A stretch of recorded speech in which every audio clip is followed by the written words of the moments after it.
Telugu Desam party రాష్ట్ర అధికార ప్రతినిధిగా కోటంరెడ్డి గిరిధర్ రెడ్డి గారికి పదవి రావడంపై నెల్లూరు రూరల్లోని 25వ డివిజన్ అధ్యక్షులు శేషు గారు మనతో ఉన్నారు. ఆయనతో మాట్లాడదాం.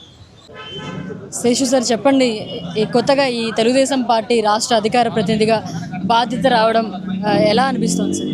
చాలా సంతోషంగా ఉందమ్మా. 24 గంటల్లో 18 గంటల వర్క్ చేసే మన కోటంరెడ్డి గిరిధర్ రెడ్డి గారికి ఈ యొక్క అధికార పార్టీ పదవి ఇచ్చినందుకు చాలా సంతోషంగా ఉంది. మరి మనందరం చూస్తున్నాం, రూరల్ నియోజకవర్గంలో 24 గంటలు 18 గంటలు ప్రజాసేవలోనే ప్రజలకు అంకితమయ్యి ఏదైతే కష్టం ఉందో, ఎక్కడైతే కష్టం ఉందో అక్కడికి వెంటనే అక్కడికి వచ్చి వాళ్ళ యొక్క సమస్యలు పరిష్కరించి ఆ యొక్క కార్యక్రమాలను చేసినందుకు గుర్తింపుగా ఈరోజు అధిష్టానం మన ప్రీతం నాయకుడు కోటం గిరిధర్ రెడ్డి గారిని గుర్తించి ఈ యొక్క పదవి ఇచ్చినందుకు వారికి ప్రత్యేక అభినందనలు, ధన్యవాదాలు తెలియజేస్తున్నాను. ఈ సందర్భంగా అరుణ గారు మనతో ఉన్నారు, ఆమెతో మాట్లాడారు. కోటంరెడ్డి గిరిధర్ రెడ్డి గారికి తెలుగుదేశం పార్టీ రాష్ట్ర అధికార ప్రతినిధిగా అధిష్టానం ఈరోజు గౌరవించింది. సో ఈ సందర్భంగా మీకు ఏమనిపిస్తుంది? నిత్యం ప్రజల్లో ఉండే వ్యక్తులు కోటంరెడ్డి బ్రదర్స్. ఎక్కడ ఏ సమస్య ఉన్నా ముందుగా వాళ్ళు ఉండి ఆ సమస్యని పరిష్కారం చేసే దిశగా వాళ్ళు ప్రయాణిస్తూ ఉన్నారు.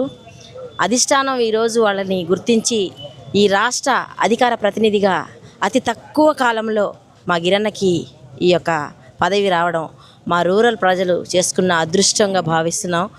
ఇప్పుడు 100 చేస్తే ఇంకా రానున్న రోజుల్లో 1000 అభివృద్ధి కార్యక్రమాలు చేసే దిశగా మా అన్నోళ్ళు ఇద్దరూ ప్రయాణిస్తున్నారు. వాళ్ళకి ప్రత్యేక కృతజ్ఞతలు తెలియజేస్తూ, అలాగే అన్నోళ్ళను గౌరవించి వాళ్ళ మీద నమ్మకంతో ఈ రాష్ట్ర ముఖ్యమంత్రి వర్యులు శ్రీ నారా చంద్రబాబు నాయుడు గారు, ఐటీ శాఖ మంత్రి వర్యులు నారా లోకేష్ గారు వాళ్ళకి అన్ని వేళలా సహాయపడుతూ అన్ని నిధులు అందిస్తూ, అలాగే ఉన్నతమైన పదవుల్లో వాళ్ళని అధిరోహిస్తూ మా యొక్క నెల్లూరు రూరల్ ప్రజలు చేసుకున్న అదృష్టంగా భావిస్తూ వాళ్ళకు కూడా ప్రత్యేకమైన కృతజ్ఞతలు తెలియజేస్తూ సెలవు తీసుకుంటాం.